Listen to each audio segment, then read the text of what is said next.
Hello everyone, thank you so much for joining me today. For today's video, we're going to talk about Tesla getting into the lithium refining business. We're going to talk about the latest full self-driving news. Some pretty significant ones were announced today. And then we're also going to cover Lucid's earnings. So without further ado, let's go ahead and get started. Lots to talk about today. So this will be Tesla's lithium refining site down in Corpus Christi, Texas. They did a surprise live stream. Everybody's like, whoa, what happened? So they did a live stream to sort of announce the breaking ground of this facility. And again, this is in Corpus Christi, which is in southern part of Texas. Here's a map of Texas. I've highlighted the borders in yellows in case you're not familiar with what Texas looks like. And Corpus Christi is in the southern eastern tip of the state. Brownsville, which is down here, that's where SpaceX does their rocket operations, so in very close proximity to that. It's also in close proximity to Austin, Texas, which is where Tesla has its Gigafactory location right in Austin, where they produce mostly vehicles right now. The facility that they're doing in Corpus Christi, the facility, is going to do about 1 million vehicle equivalent production of lithium or refining of lithium per year once it's fully ramped. And this facility will do more battery-grade lithium than the rest of North America combined. Now, one of the things that they talked about during this breaking ground ceremony is how the current lithium refining process looks like for most sites. There are two basic lithium types of chemicals we'll call for battery-grade lithium. There's lithium hydroxide and lithium carbonate. The way it mostly works for most lithium refiners right now is it goes from lithium hydroxide, which is the purest form, and then they switch it over to lithium carbonate, which I believe is the cheapest form. And then for lithium hydroxide, which is what Tesla mostly uses, they have to revert it back. This facility will help them just get lithium hydroxide from the start, which is where they'll get a lot of the cost savings and some of the improved probably efficiencies in the lithium refining supply chain. And Tesla is very well known for getting into vertical integration, which basically means bringing as much of the process in-house. And this is yet another investment from the company to do that. The local government is quite thrilled about this. During the breaking ground ceremony, Greg Abbott, who's the governor of Texas, and other folks that were from the local government as well, were praising Tesla left and right. And Tesla was praising Texas back and forth. It looks like they're dating. And like I mentioned previously, the governor of Texas was at the event. Here he is, backed by the Tesla Cybertruck. I have some interesting pictures and video. I also want to show you about that thing. We have some new details on that specific car, so it's actually quite exciting. One of the things that was mentioned by the governor is that Tesla will bring lots of jobs and innovation to the area, which of course every government loves from every single business. And one of the things that was highlighted by the governor was that this would really help Texas and the broader United States to really secure that domestic supply chain for next generation energy. And they obviously seem very happy that Texas will be one of the first facilities that's going to host this type of process for Tesla. Governor Abbott also called Elon Musk the best entrepreneur in the world, which obviously is quite great praise. And then he also called Tesla an economic juggernaut, which is something that when people follow Tesla very closely, they felt they were going to become this over time. And it looks like at least the governor of Texas has recognized this, and it's probably no surprise why Tesla has the Gigafactory in Austin, Texas, producing their vehicles. So they look to have a pretty good relationship. Here's a picture of Governor Greg Abbott giving Elon Musk a proclamation, which is basically a thing that says, congratulations for opening here. And Elon obviously looks very happy to receive that. It doesn't really seem like Tesla and Texas are in love. They're dating. They're very happy with each other. It's probably because the Gigafactory Texas in Austin is bringing lots of jobs to the area, and Texas is known as a very business-friendly state in the United States. And so I would expect this relationship to continue far into the future. And props to Texas really for taking advantage of some of the things that Tesla is doing in the United States. Construction should end based on the guidance from Tesla at the end of 2024, and they expect full production to be at the end of 2025. But of course, Tesla is very well known for being quite late with a lot of things. So I would push this probably 6 months, perhaps even a year out, at least for full production. They might be done with construction by 2024, but I would expect full production maybe to be done by 2026. And Probably no later, but we'll see. We'll see how they progress.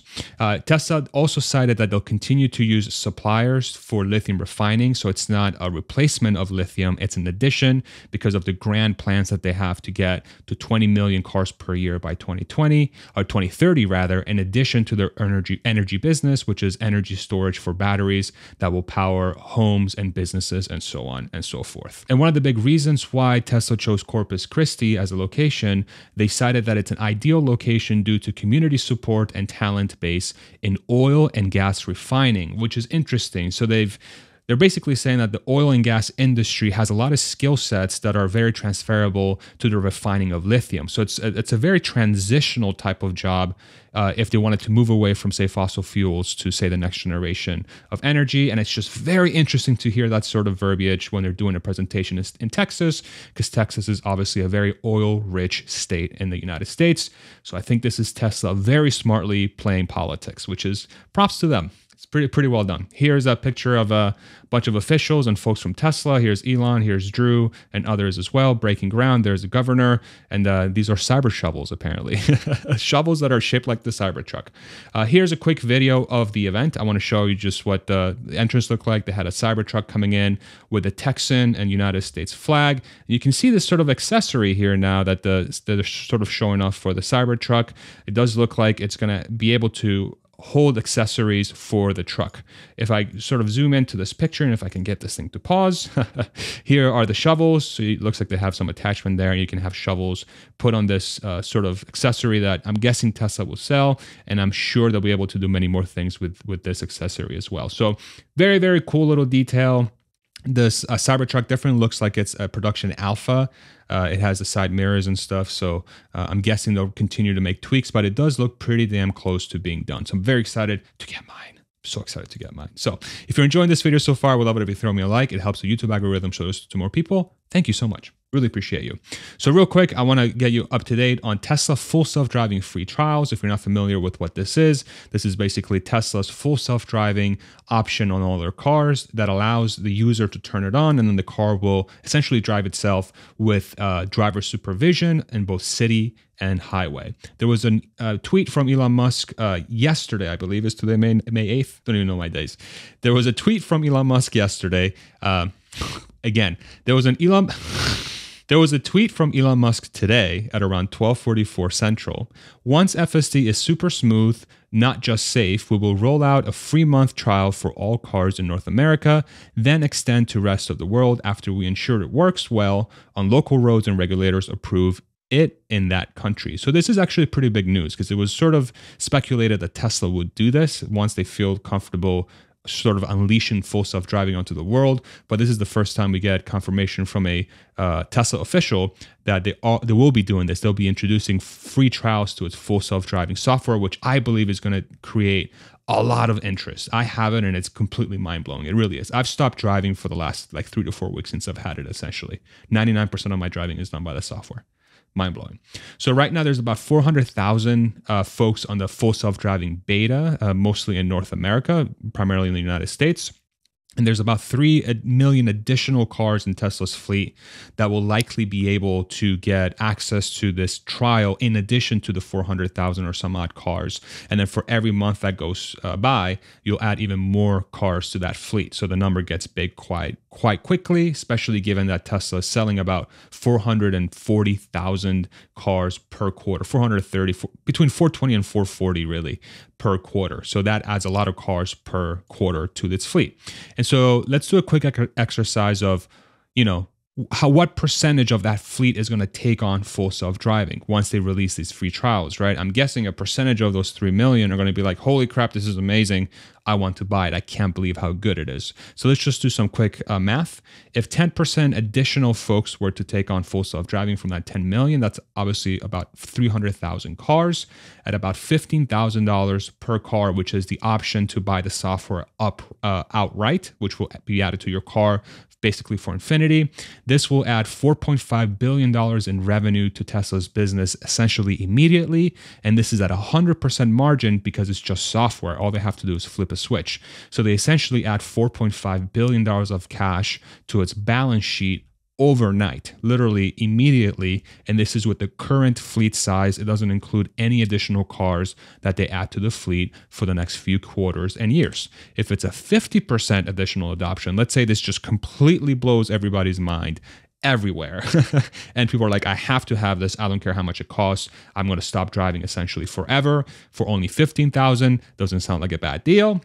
So if it's 50%, it's essentially 5 times that amount. So it's $22.5 billion in revenue, again, at 100% margin because it's just a software update. So that essentially adds $22 billion to Tesla's bottom line immediately. And so the numbers start to really get weird, right? It starts to really get weird the bigger the fleet, and if you add in things like monthly subscription.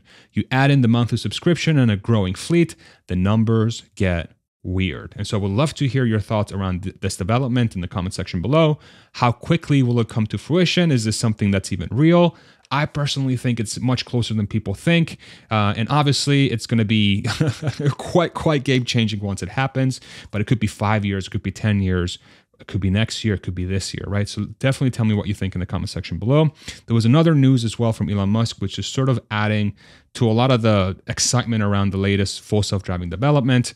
He said arguably version 11.4, which is the latest version that's being tested, should be version 12, as there are so many major improvements. However, version 12 is reserved for when full self-driving is end-to-end artificial intelligence, from images into steering, brakes, and acceleration out. And just to sort of describe this, right now the current version is using artificial intelligence for some things, and then just sort of the regular code, I guess I would describe it, for other things as well. And then version 12 will just be an artificial intelligence tool deciding how to drive the car end to end, which is obviously quite game changing, and they'll be able to do this at significantly better sort of output than the current system because the AI would know, it would just know what to do best. Does that scare you? Does that make you excited? Let me know. Let me know. So obviously we know this is going to come out in 2 weeks. Lastly, let's wrap it up with Lucid earnings. Lucid is another electric vehicle company in the United States, and they are a luxury automaker, and they reported earnings today, and they were quite bad. So let's go ahead and review those real quick. If you do want to support the channel, I have a coupon for Athletic Greens in the description below where you get access to free vitamin D and free travel packs. It's a supplement I use every single morning. Everybody's talking about it. I've been using it since 2020 and I love it. I really do love it. So if you want to support the channel, feel free to use my coupon below. Thank you so much. Really appreciate your support. So Lucid in the first quarter of 2023, they produced 2,300 cars and they delivered 1,400 cars, significantly smaller than most automakers. They are a luxury automaker though, so they make super expensive cars. The average selling price is about $104,000 per car, and so you wouldn't think they would be selling millions of cars per year, but it's clear that they're still ramping. They're still very early in the game as far as producing a lot of cars.